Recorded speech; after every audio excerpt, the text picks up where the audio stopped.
Warning. The following video contains strong language which may be offensive to some viewers and or inappropriate for children. The content within this video is intended for mature audiences only.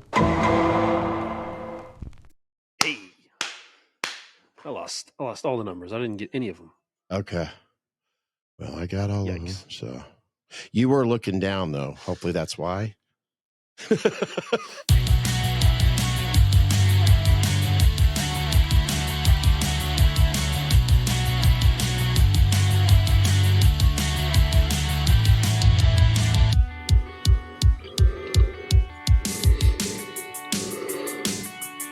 You know what?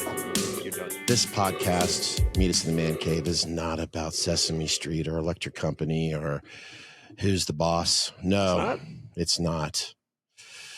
I'll be damned. Now, before I get into asking... You suckered me into this. Yeah. Before I get into asking you, Chris, how your week has been, how life's been treating you, naturally, of course, we want to stare into our camera lenses, looking at, I noticed earlier, 100,000 finally. 100,000. Whoa. Subscribers. 100K. That's crazy. Yes, K. That over here, that's how we do the math. You could figure it out if you want to check it out. But seriously, folks, thank you for so much on the YouTube. Thank you for listening to us on the podcasting apps. Those numbers are higher than everywhere else. So I don't know why I try to focus on the video aspect when people listen to us more on Apple and Spotify, which is good, And I'll admit I've been guilty of not uploading about 4 or 5 videos over at Rumble. So, but yeah, thank you folks for joining us, supporting us, and hopefully we can continue to make this Meet Us in the Man Cave shine. Shine, I said. Yes. Thank you folks for hitting that fucking button a couple times. The subscribe one, not the log off one. Yeah. And of course, yes, it is true. If you like our shit, that makes us a little bit more popular in the UB2 world algorithm. I know, but you need to get on TikTok. Sorry, I'm not a kid. I'm just not I know there's plenty of adults my age or a little bit younger that love that TikTok thing. You don't like the tiki-taki? I like it. Dude, I don't even have it. I'm just making fun. I mean, we have technically a Meet Us in the Man Cave TikTok. I'm too lazy to get on Facebook anymore and say, check out our latest video. We have a TikTok? Yeah, I tried it. Fuck. There's a TikTok. Fuck me. I didn't know that. Yeah. In fact, Yikes. Natalie, she knows that we exist there. Andrew knows that we exist there. But Chris, dude, I don't have TikTok at all. I did not know that. Well, you technically have a Meet Us in the Man Cave TikTok. It's just where I've uploaded shorts in the past. So not personal shorts, but folks, Chris and I, we love to come down in our man cave, shoot the shit, have a little bit of fun here, maybe digress a little bit of what's been going on in our world. And sometimes it gets a little off hand and we get a little crazy, But tonight's particular episode, I think, is going to be a little bit more serious. We've talked about it briefly in the past. If you've been following us, we've want to attack men's mental health issues. That's easy for me to say. And there's some shit that's happened, by the way, the recording of this podcast. We always do Saturday evenings most of the time. So it's like Memorial Day weekend. So what we're about to talk about is never going to be outdated, unfortunately. I wish it would be outdated, Chris. But before we get into that, Chris, I've got to ask you a very important question. Ask it, my man, because I'm ready. What the fuck are you drinking? Hell yeah. Roll that beautiful bean footage.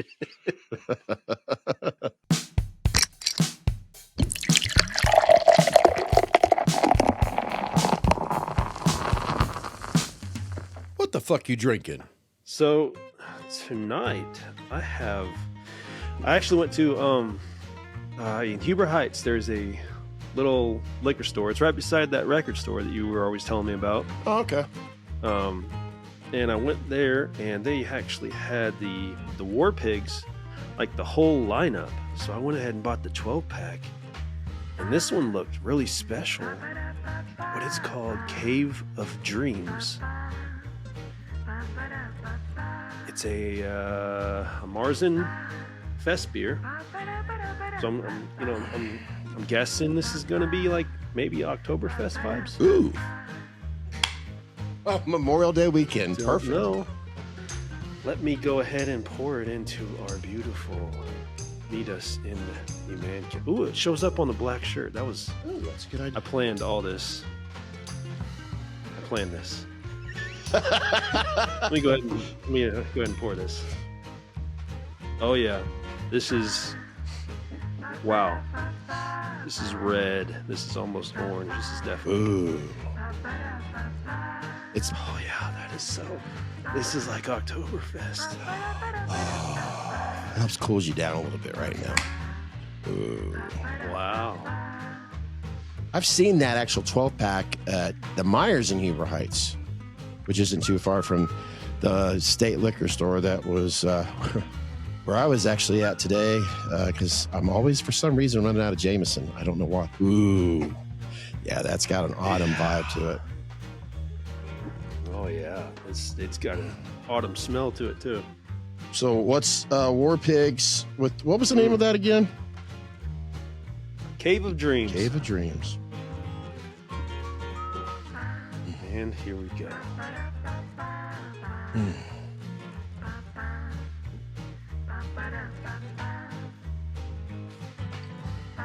Damn. That is like a stronger version of Sam Adams. Oktoberfest.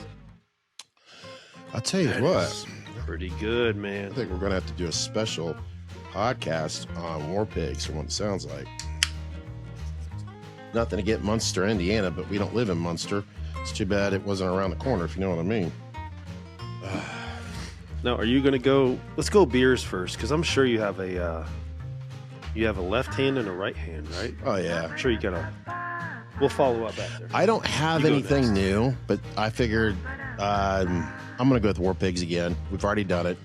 It seemed to be a favorite of ours, Blinded by the Light, and just out of honor for it right now. It has a rhythm going, and I haven't had one in a while. Beautiful. And I need something comfortable right now. I need a comfy beer, if that makes any sense with this particular subject in hand. Yeah, this is that Blinded by the Light. And you know what? Today was a little bit warm, so that's going to hit the spot a bit. Yeah, I noticed as I was sitting down, I'm like, why the hell did I finished cutting my lawn about an hour before I'm sitting in this chair. And of course, every time I do that, I get like a rash, like my face breaks out from like allergy. I'm like, God damn it.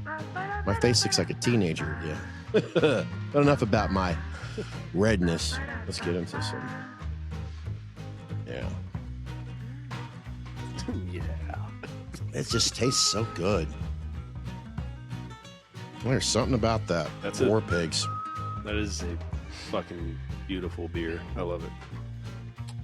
Yeah, it's funny. Every once in a while when I go to that Myers not far from actually where I work, on Executive Boulevard, I always swing in there to see if they have at least a 6-pack of these, but I don't know why. I mean, if it sells well, you would think that they would, get their little van out there and stock up some more.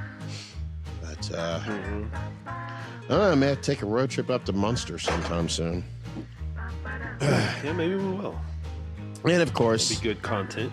I just got just your basic Jameson, Basic James. Yeah, didn't get the. I was low on some because I've got like 4 different bottles of Jameson out there, and I'm like, you know what? I just go back to the original.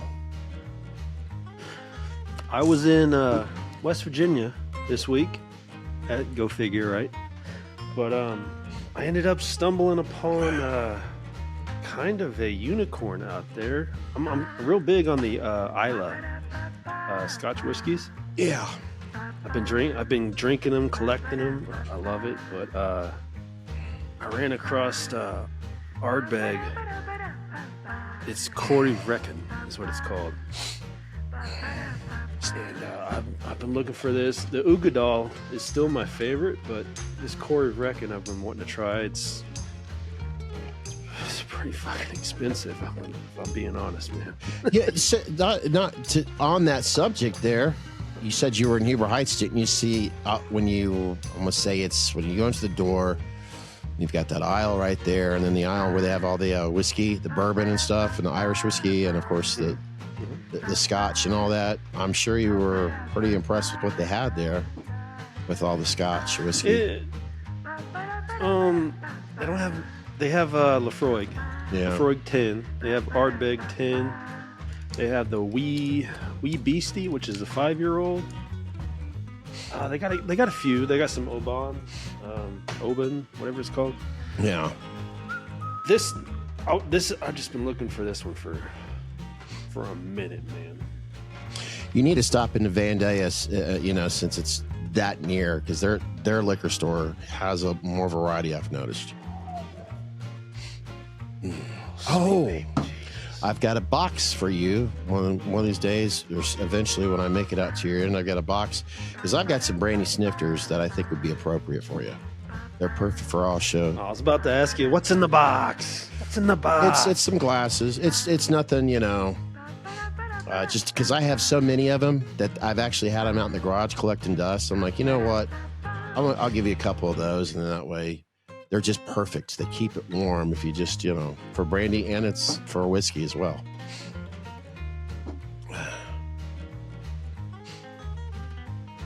Holding that up to the light. Wow. Man. Now, I'll let you know now if you're watching. If you're listening, it doesn't matter. As we all know, everybody has their poison that they prefer. You either are going to love or you're going to hate scotch, or you're going to love, you're going to hate whiskey, you're going to love, you're going to hate bourbon. That's just how it is. So it's amazing. Son of I myself, when it comes to whiskey and scotch, I love it. I love them both. So it's a win-win for me. But what, Chris? Sorry for the silence there, folks, but I was getting it on the, they call it on the nose and on the palate, and then you drink it afterwards, but you got to take it in the nose, and it really ups the game. Oh yeah, it enhances the flavor, no doubt about it. Oh my God, though, you got to try this one. Just because I can. Wow. Oh man, I even made sure I have some water on the side because, damn, by the time I get over there, Chris, you're going to have probably 100 bottles of, scotch over there. That's a good problem. I'm going to keep going. It's getting a little collection going over there. I can't help but wonder, before we do get into the subject matter, because folks, I know a lot of you out there, like myself, have heard so much of what's going on, like in the entertainment world. It just seems like it doesn't want to stop when it comes to Sean Combs. And of course, there was the video released here this past week or whatever, past couple weeks, I don't know. But before I get into that, Chris, because I know we're going to get into that topic, it relates to it big time. And I don't mean to make it relate to it. How has your week been? Because I know there's some things that's been going on in your personal life that I've even told you I'm kind of superstitious because I don't want to jinx certain things. And is there any updates that you could share with us, or are you not quite ready yet? There's a lot of updates. There's a lot that went down. We ended up closing on the house. House is sold. Where's that sound effect at? Everything went pretty damn smooth. I can't really complain.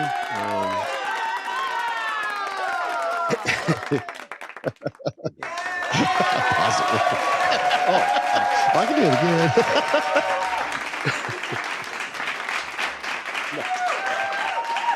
Stop.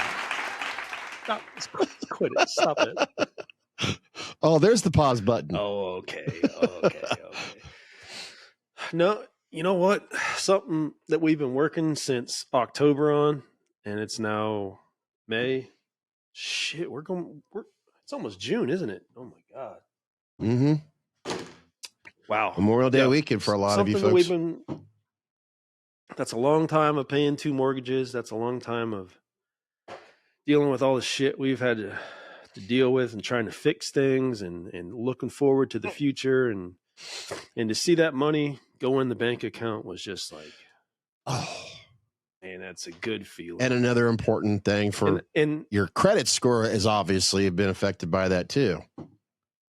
Oh yeah, it's gonna probably skyrocket. Oh yeah. But if I could give a shout out to our realtor, Haydee Wright, she did amazing things for us. She helped us so much above and beyond what I've ever witnessed any realtor do for people. Like she's a pretty good friend of Natalie's. So, there is that, but she didn't have to do half the things that she did. And she was just very, very helpful, very supportive. And I want to send a thank you out to her. I don't know if she's ever going to, see this, but she should. I thank you. She did amazing things. She should. Everybody should. The world should. I don't know that we'll ever be able to repair that or repay that. With this realtor and all that, of course, if you live in this area, and I'm sure some of you do, I'll put the her link and all that her information in the description box, because this has got to be a very difficult time, not only for someone who's wanting to, I want to say, sell a home. I personally, I'm not looking to sell mine. It's not that I'm in love. It's just this, realistically, this is not the right time. I mean, why would I want to sell my home? Okay, let's put it this way. I have individuals offering to buy my home all the time, and I could still live here, but I would have to probably pay twice what I pay on my mortgage right now, because, they want to make a profit off of it. So, and her, like you said, she went above and beyond. I know those weren't your exact words, but I would imagine her job is more difficult today than it has been in the past 3 or 4 years. No, she did. She went, that's a good way of putting it, is above and beyond. I mean, she didn't have to do half the things she did. I mean, she was great. That's awesome, man. We couldn't have done that without her. I will say it now, even though I wasn't there for 10 years, I was only there for 10 minutes.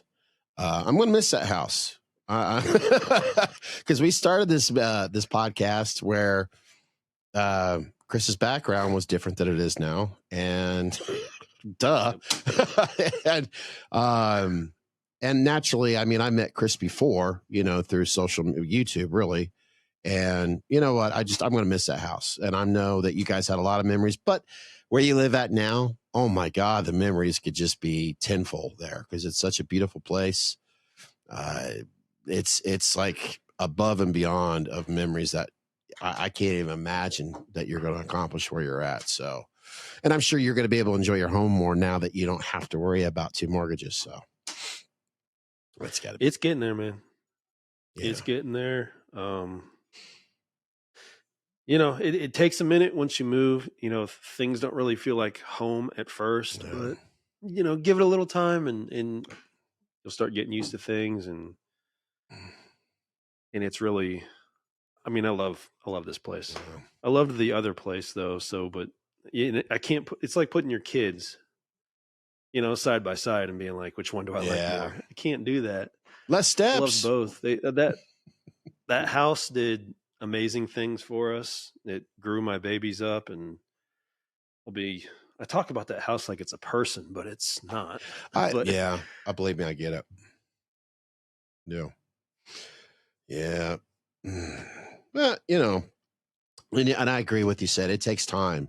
It's taken me, I'm not 100% saying this is my home, but the way the market is today, the way things are around here, I'm going to do my best to make this my home. In fact, I'm going to try to make it more like me, not just the man cave, but hey, you know what? It's just me and Dozer and Zach every other weekend. I might as well just my personality all over the damn place, if you know what I mean. So that being said, Oop.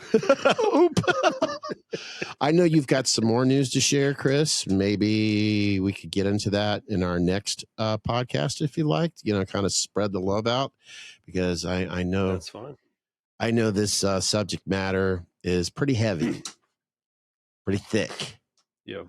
I'm going to start off, and I'm going to try to balance this out so I don't overspeak Chris because this is, fuck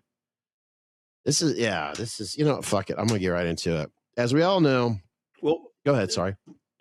Please. I want to, as I interrupt you here, let me say part of being a good friend and being a supportive friend, whether you're male or female, I believe is listening. So when Scott's saying that, I want to be supportive and I want to listen right now while he shares what's on his mind. And so if I sound quiet, that's why.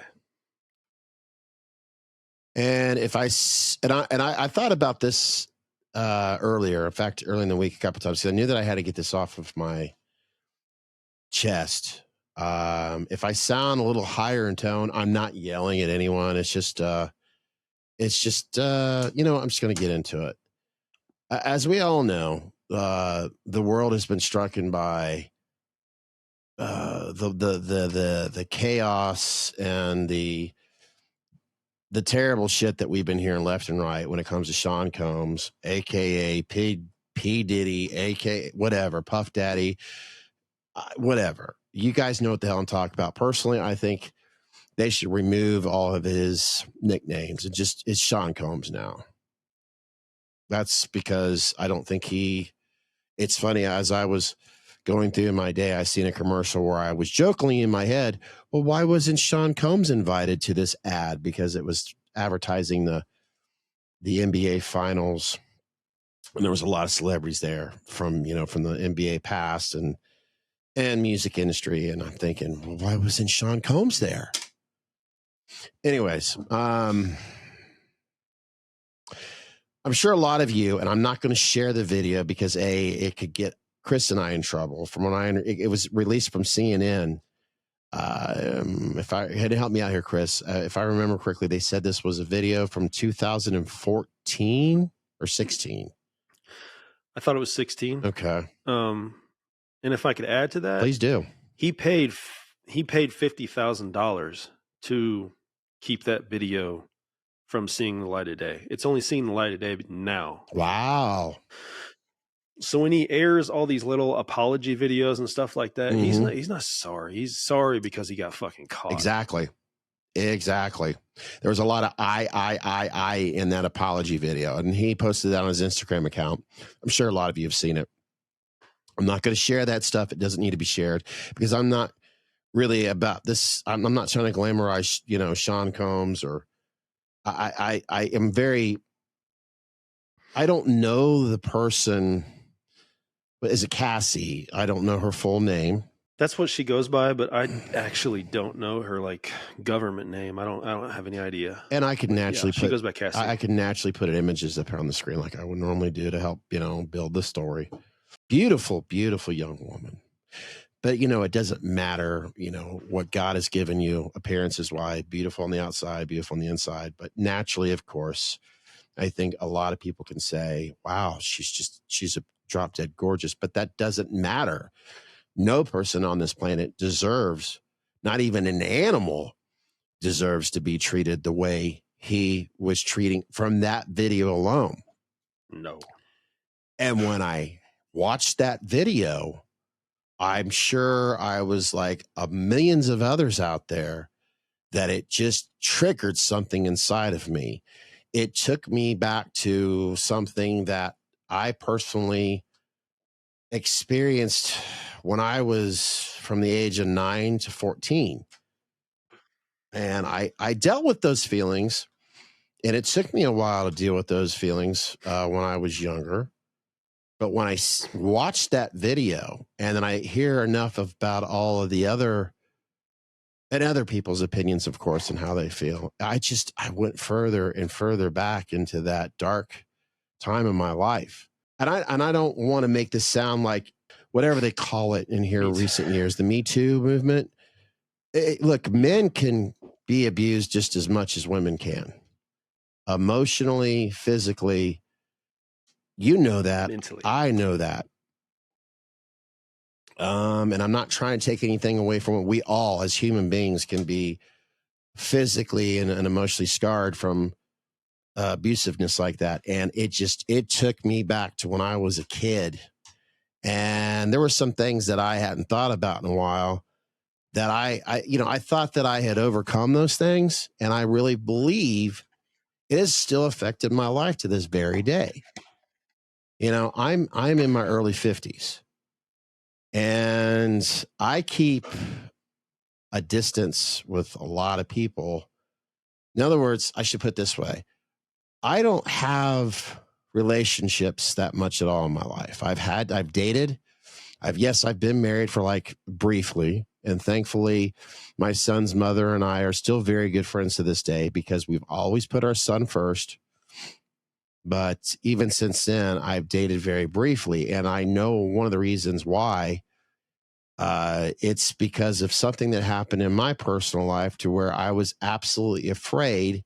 And like I stated, I thought I got over this stuff or dealt with those problems in the past, but I still feel to this day that because of what I've experienced with what happened to me when I was a little boy, I feared that I was going to turn into just like him. And it's one of the reasons why I've been afraid to be in a healthy relationship with a partner. Mm-hmm. My mom, she was 18 years old when she had me. My biological, I always joke around and call him the sperm donator because I didn't meet him until I was 14 years old. And it was just a couple days.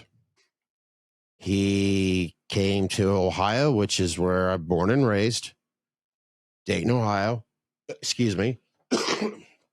And I didn't really care about meeting this guy. He was a stranger to me. Here I am, 53, going on 54, and that was the only time I ever met him. And when I was 14 years old, he asked if he could be in my life more or he'd like to see me more, and I've never seen him since then. That's kind of messed with my head a little bit too, even though I put it off like I never really cared, because my mom did eventually meet who I consider to be a father figure in my life, Brian Waymeyer, who my mother and I and everybody else who knows him closely or even heard about him knows that he's had to deal with some health issues recently. And it was pretty scary there for a while, but thankfully he's at home right now and he's doing everything he can to, cut his own lawn soon, drive his own Jeep soon, and enjoy, I don't know, just tolerating my mother like he used to.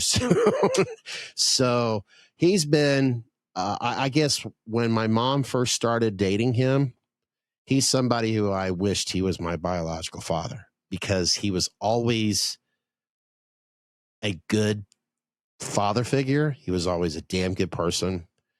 And I'm so thankful for him because even though I realize I still have issues with my past, I'm still I don't think if it wasn't for Brian, I don't think I would have been able to get over those. Now, I haven't mentioned the darkness. It wasn't the biological sperm donator. It was technically my mom's first husband. My brother who lives in Chicago, who's 10 years younger than me, he's technically my half brother. This man was extremely abusive towards me and my mother, physically abusive. Seeing that video with Sean kicking her, grabbing her. Okay, it's one thing when I used to get kicked because I got in trouble for doing something. It's one thing when the belt came out and I got whipped like you wouldn't believe. I got numb to that after a while. I was still afraid of it. It still hurt. But when I watched him do those things to my mom, similar to what we seen in that video, and not to mention the other baggage that came along with it, because my mom went through the denials of he wasn't really abusive towards me. And even time I would go to my grandmother and my uncles that they just wanted to, and I'm going to be careful with my words. Anybody's watching, listening, you get the idea. they wanted to, you know what, around his, they just wanted to do really bad things to that man because what he was doing to, well, their sister and their nephew, you know, yeah. Folks, I used to love to draw all the time. That was my first creative outlet. And because this man grew up in a time where lefties weren't supposed to, in other words, I'm born left-handed. He was a little boy, and then at that time of his age, you weren't allowed to write with your left hand. It was something sacrilegious or whatever.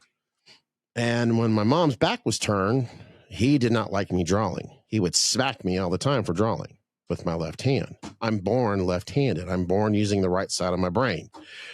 As they say, the creative part, right in mind, whatever. I got in trouble for drawing from him. I got in trouble if I was eating with my left hand. I got in trouble if I took my shoes off before I went to bed. All this kind of shit. And I would get physically abused by it all the time. I don't go around talking about this stuff, especially on a damn podcast, and I am not trying to get any more views or any listeners, and hopefully get to 101 because of this. No, Chris brought it up, I want to say in season 1, how we like to, if any men out there are struggling with any mental abuse, I mean, even if you don't even want to share your name, you could contact us. We got that email. I mean, there's all ways that you can reach out if you just need someone to talk to. Because there's a lot of things that I think the world is a tougher place today than it was when I was dealing with that SOB when I was a teenager. So I could imagine, especially when we're constantly turning on the news and there's a young teenage boy that went into school and did terrible things. I don't need to go there. You know what I'm talking about. We hear it all the time. Mm-hmm. The list goes on and on and on and on. And we're always pointing fingers on this and that. No. I don't have the answers, but I think if we talked, if we listened, maybe that's a start. Not type, but spoke, sat down, had a heart to heart. But you got to start somewhere, but listen. Don't point fingers. Okay. Chris, could you please, if you I feel like I've interrupted something here. No. I was going to just, support you on that. I was going to back you up. I mean, if there's one thing I would want out of this podcast, it's that, guys don't feel alone out there. I think men walk through life right now. And somehow, if they're too afraid to talk about their feelings or emotions or something like that, they're considered, if they do it, they're not a man or something. I think it's fucking bullshit. Like, what if we were to sit down and analyze what actually is a man? I mean, in our definitions. Sorry, my cord's stuck. Here, sorry. I know my definitions: a provider. Love is sacrifice. It's about what you're willing to do when you put other people in front of you. I think we have the wrong perception of what men are supposed to be in the world. They're just supposed to be this, silent person that goes through life until eventually they get sick of the whole fucking thing and they do something terrible to themselves or something like that. I mean, suicide rates are skyrocketing. It's fucking absurd. If you just have a friend, I mean, let's normalize supporting other men and just talking about and getting out. There should be no, what we're trying to do by sharing stories, what Scott just did by sharing his story was try to even the playing field. It's almost like saying, I'm not perfect. I got problems. Maybe you could share your problems with me and maybe we could help each other out. I think it's totally normal, totally healthy. I believe in being quiet and listening. So that's why I was so quiet about trying to let him get that out. Cause it's hard to get it out. I mean, my dad was no saint, he was a rough guy. It's a weird situation that I was in because my biological dad, his name was Eugene. And it was like he waited his whole life to have the son. He had he had one son that died, and then he had 2 daughters after that, and he felt like he was never going to get a son again. So when he finally got a son, it was like he wouldn't actually do the physical abuse to his son, but his son, being me, witnessed all of it because he beat my mother and he beat both of my sisters. And it was like he wouldn't actually touch me. It was like I was like the chosen one or something like that. But I would try to get in the way. I would get knocked out of the way, and then I had to like witness what he would do to them. So it wasn't the physical part so much I wasn't afraid of. It was like, how can we not have my mother beat to shit tonight? How can we do that? Wow. You know, it was like playing a game. It was fucked up. And then going from that, because I only lived with him until I was 6. After that, he divorced my mom. He left. He went and did his own thing. He started a new family. I would see him occasionally, but nothing concrete. And he finally died when I was 18. So from about 12 years old to, God, like 18, my mom started dating this other guy. His name was Earl. He was not physical because he was just kind of a little guy.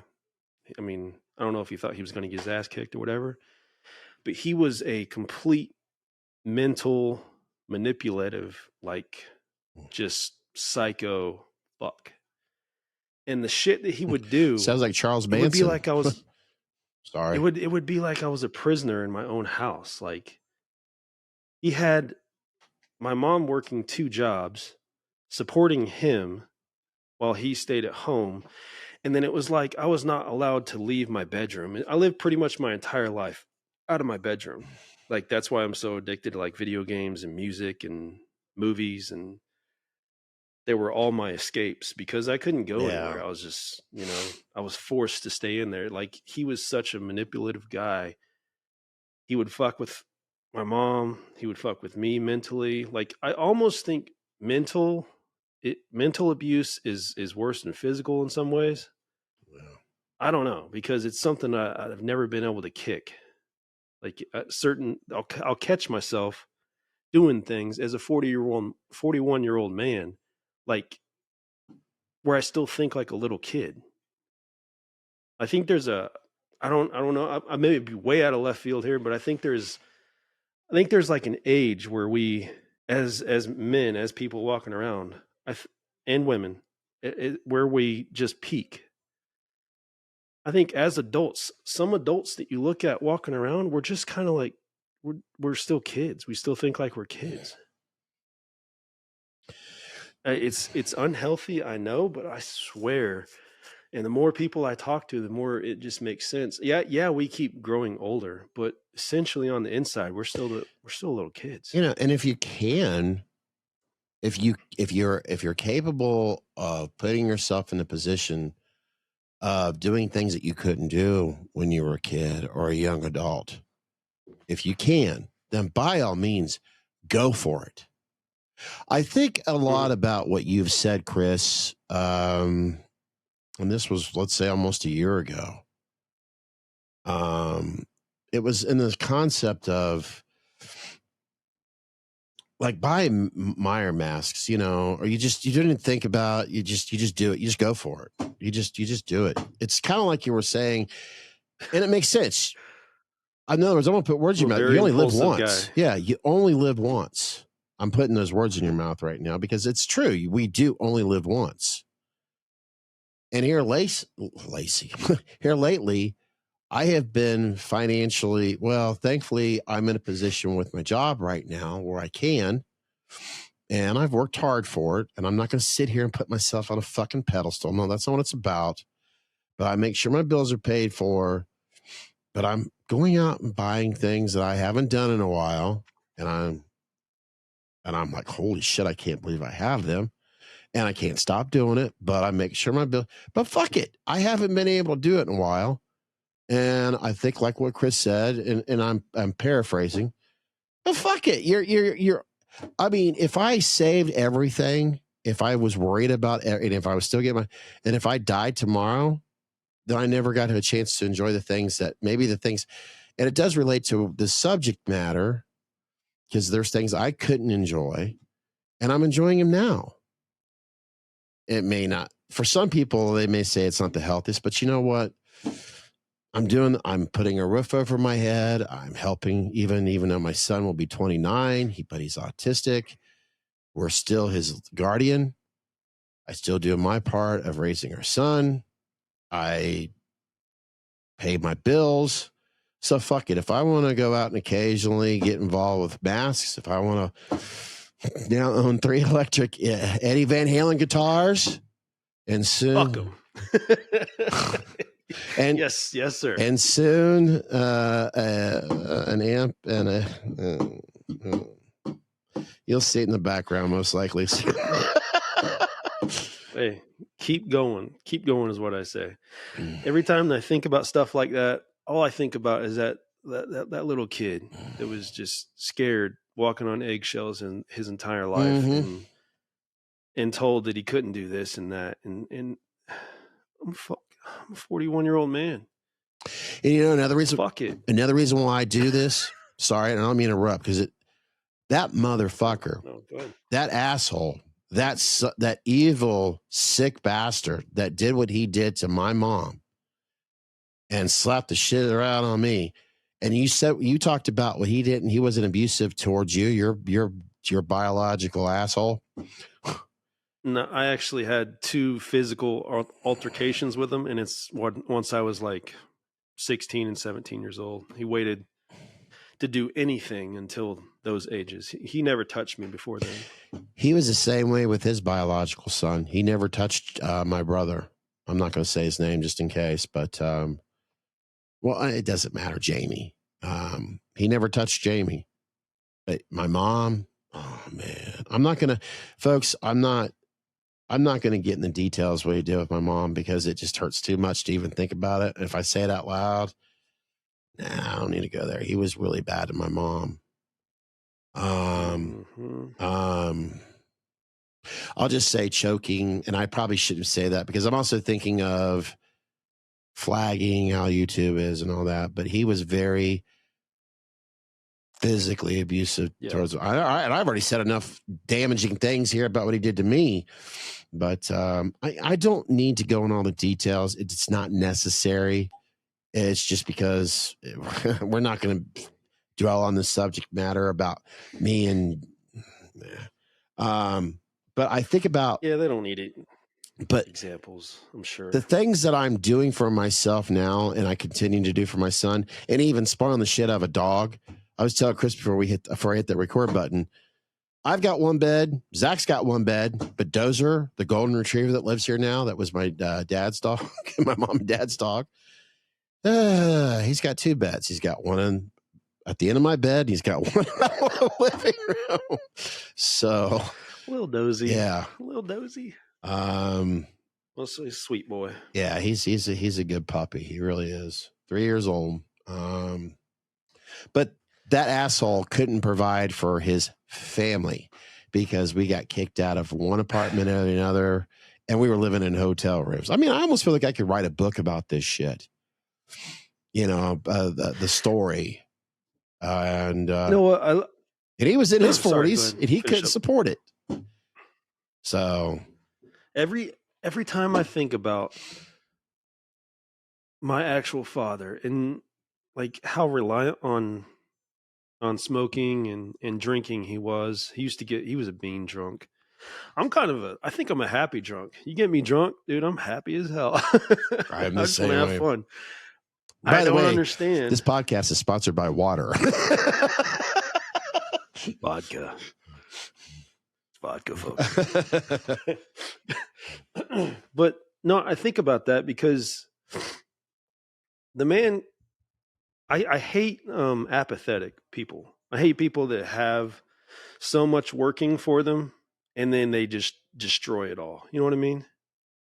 Because I think about how hard I've worked to get where I'm at, and how much I've gone through. So when I think about how I used to watch how that man used to live his life, and we'd go and pick him up in the middle of ditches at 2:30 in the morning and shit like that, and bring him home, wasted out of his mind.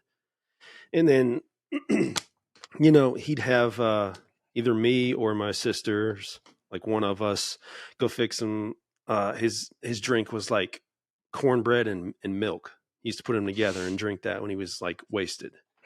So you go fix that. And then, somehow, his cornbread and milk wasn't fucking fixed right. So he'd slap the shit out of him, or he'd throw one of them down the stairs, or he'd fucking, some shit like that over a drink. So I think about like that man, as much pressure as he put on everybody and strain on everybody's life. And all he had to do was go to work. He came home every night. I think about how I work and how I go and leave and stay in hotels, and it's so hard. And I think about all this bullshit, and all I can do is look back and say that was a fucking weak man. I look at him now and I feel like a giant standing over him.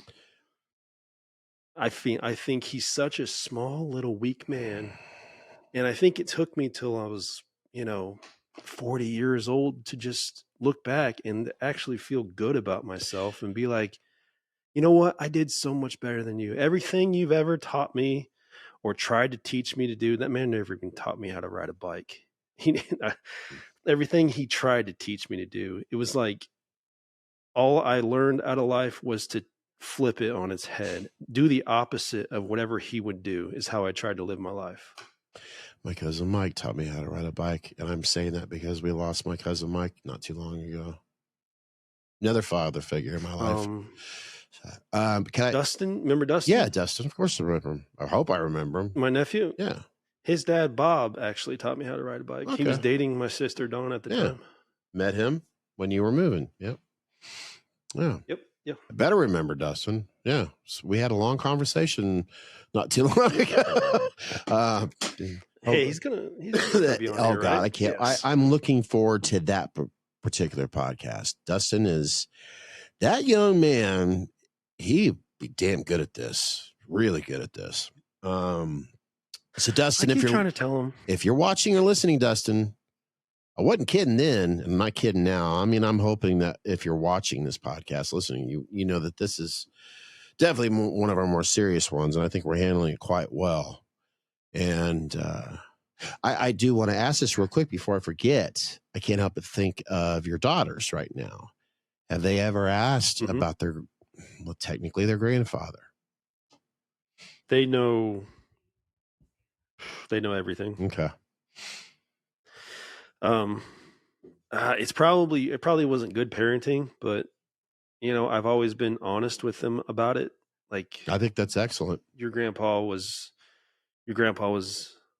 especially with them knowing my mother, their grandmother, so well because of what he did to her. Like, he was very, very mean, very abusive, man. I've never held back on telling them about that because they have a right to know, I think. And I think they do. I They're agree. never going to meet them, man. I agree with that parenting. At least they know. And look at them now. I mean, it's a part of their life. It is. It is a part of their life. It's a part of their history. Excuse me. In history. You know what? I can't say it because I'm going to cough again. It's part of. I'm trying. Allergic to that word. Yeah, it's a part of who they are, and as long as they understand the facts, don't sugarcoat it. Because when they get older, they're gonna. Why didn't the hell didn't you tell me? I could have handled it. Right. It was. No, it's not like to the viewers out there. It's not like I was reading them a bedtime story and I was like, "Oh, by the way, your grandpa beat the shit out of everybody." I didn't do that. You remember when we went to go see that film Halloween in the theaters? Well, there's a guy that was much. Speaking of father figures, on a positive note, and I was just glancing. I was talking, and I always bring it into these podcasts. I just looked at my own very chest, and this is another reason why Edward was such a value in my life, because in a sense, he was a father figure to me. I know a lot of people don't understand that, but because of the world that I guess you could say created, that I had to live in to keep things right for me at a time. Right. Edward, the bubble. I looked up to him in so many ways, And so you could take the person that people see outside of as a musician, a guitar hero, but to me, it was so much more than that.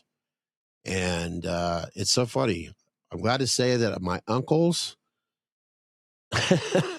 and my aunt, my cousins, Brian Waymeyer and Edward Van Halen were always role models in my life.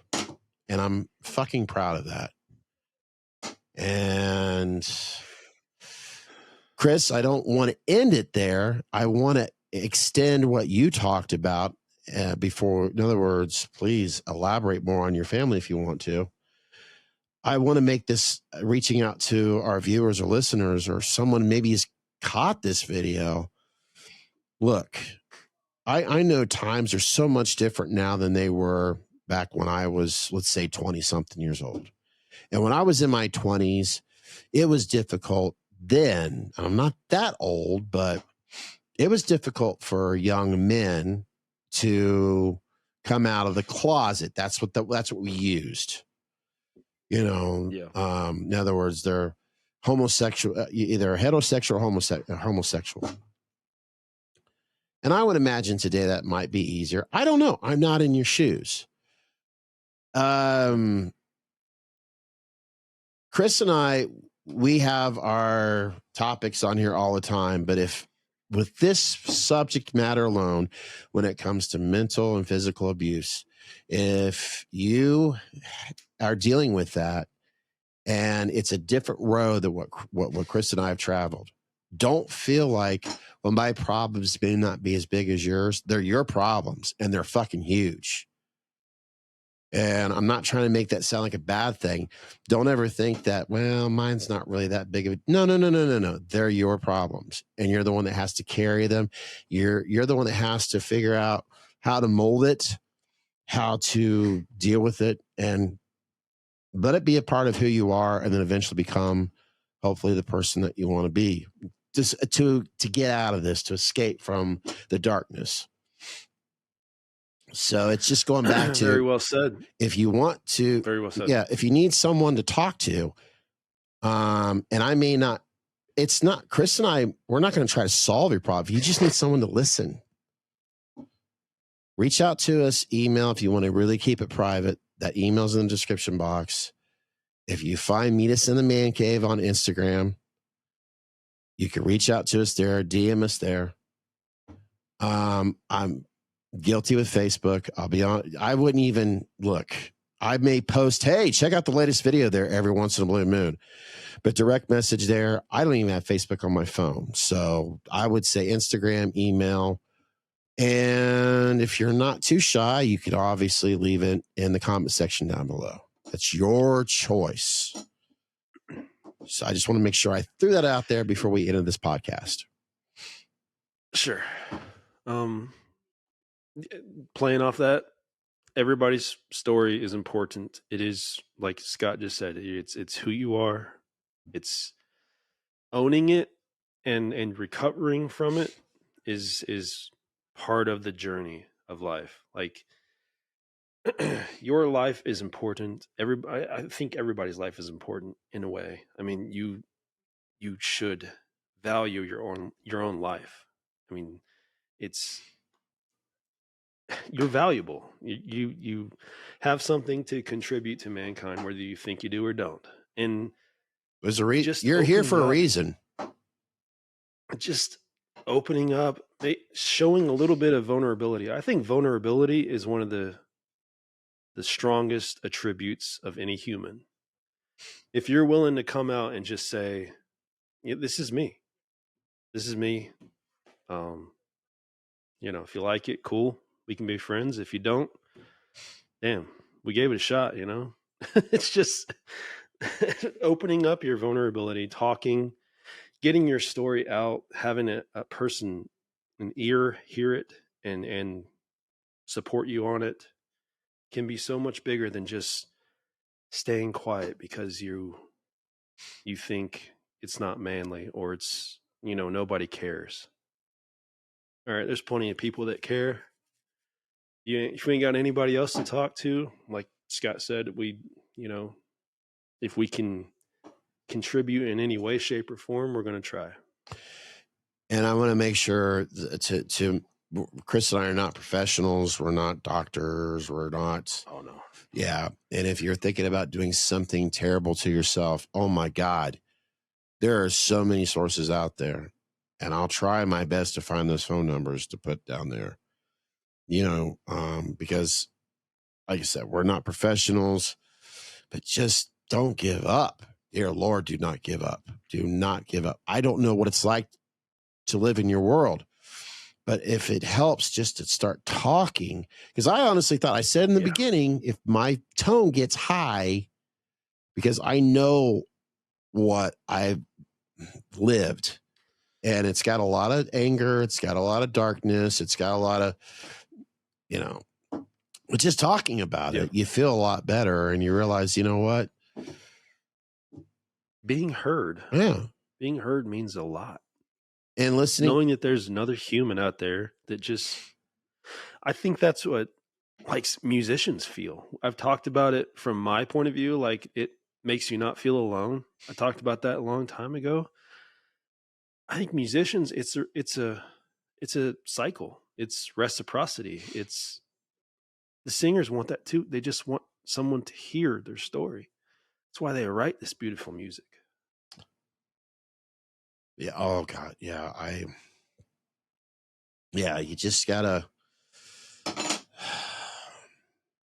just talk. I mean, listening to Chris, even though I've heard him talked about it before, but when I listen to him, when I listen to his journey, when I listen to what he goes through, you know what, it's so simple, but sometimes you forget you're not alone.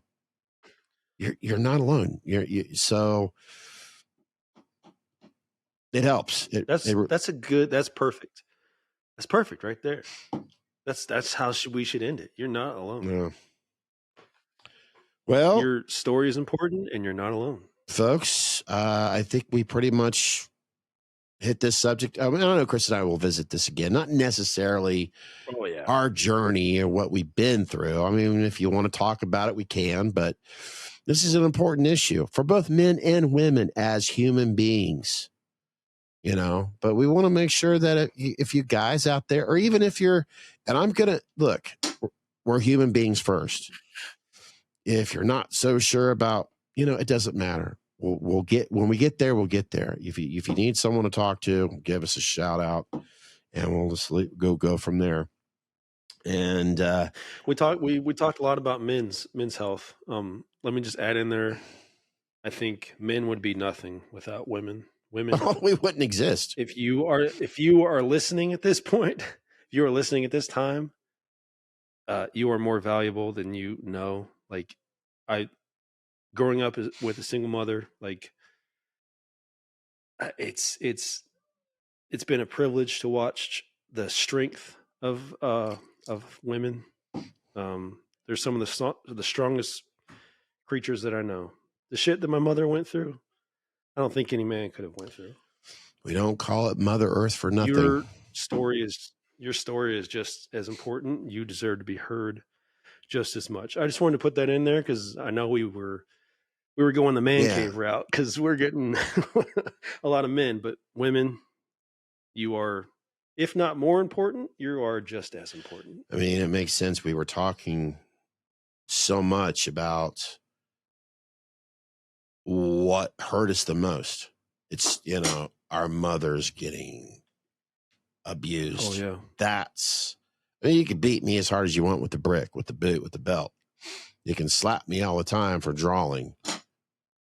I could sit here and talk about it and not feel like, but if you recall, I didn't really go down the road of what he did to my mom. I can't go there. Mm-mm. No. Like I watching that being done to the person who gave you life is just like.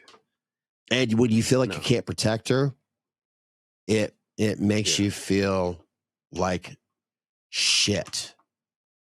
It makes you feel less than a human being. Then that's what I was going through a lot, because I felt like if I could have done a better job of protecting my mom, then we could have escaped to that route much earlier. But there's reasons. Things happen for a reason.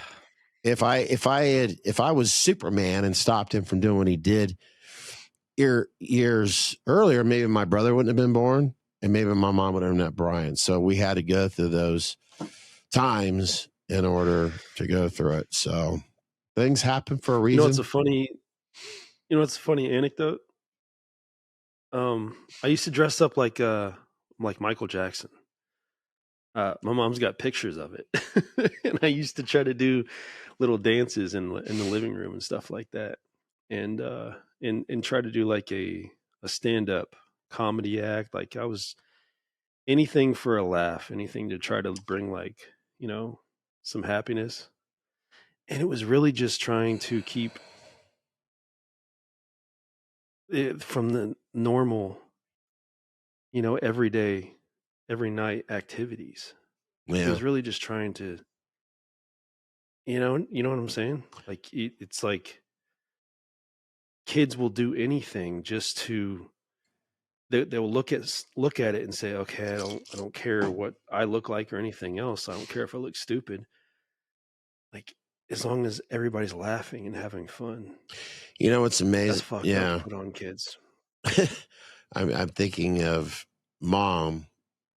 Talk about that. My mom. Oh God. I will start getting. And no matter what, my mom's always she's gonna do whatever she can to always be mom. Even though she's, that's the thing. I have a hard time seeing my mom and Brian being older, because they've always been the mom and dad, and she still does the shit as if I was a kid.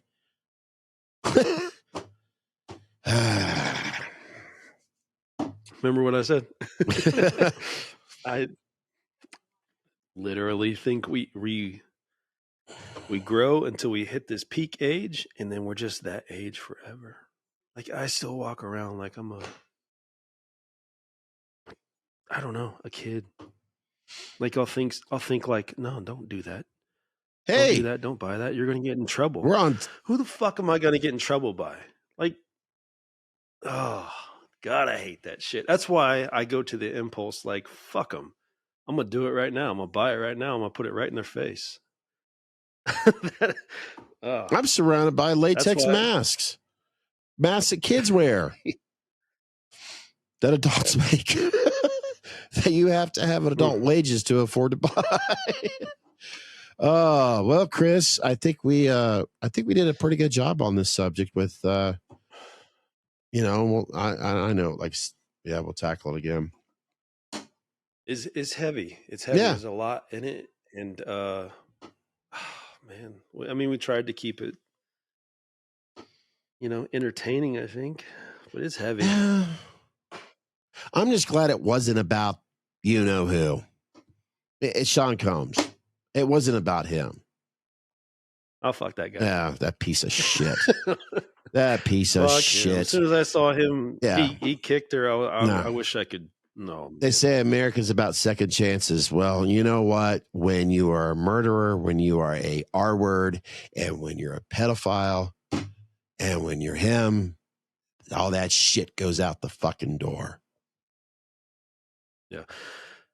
Oh. Dogs, kids, and women, I get real triggered. You're real triggered. And what the fuck are you drinking? If you harm. All right, folks. I I don't mean to speak for Chris, but thank you so much for joining us down here in the man cave. I'm sure the next episode we'll have something more uplifting, something more fun. Maybe we could do a little bit of, horror, maybe get an update on that.